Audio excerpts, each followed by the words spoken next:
बहुत पुरानी बात है। राजा विक्रम सिंह के दरबार में एक बुद्धिमान फकीर नौकरी मांगने आया। राजा ने उसकी बुद्धिमानी देखकर उसे अपना परख करता यानी चीजों को पहचानने वाला नियुक्त कर दिया।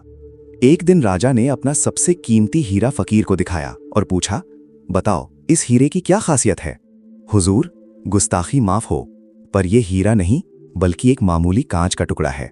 राजा को गुस्सा आया, लेकिन जब जौहरी को बुलाया गया तो उसने भी यही कहा कि यह कांच है। राजा हैरान था। उसने पूछा, तुम्हें कैसे पता चला? महाराज, असली हीरा धूप में कभी गर्म नहीं होता, लेकिन ये कांच धूप लगते ही तप गया। जो संकट में ठंडा रहे वही असली है। राजा फकीर का कायल हो गया। कुछ दिन बाद राजा ने अपने सबसे वफादार सेनापति के बारे में पूछा। फकीर ने सेनापति को एक नज़र देखा और बोला, महाराज, आपका ये सेनापति असल में एक कसाई का बेटा है। जब सेनापति के गांव में जांच हुई तो बात सच निकली। राजा ने फिर पूछा, तुम्हें कैसे पता चला? हुजूर, खानदानी सेनापति रणभूमि में तलवार चलाता है, लेकिन ये छोटी छोटी बातों पर बेगुनाहों का गला काटने की बात करता है। इसकी आदतें कसाई जैसी हैं। अब राजा घबरा गया। उसने कांपती आवाज में पूछा, अब मेरे बारे में बताओ फकीर, मेरा खानदान क्या है?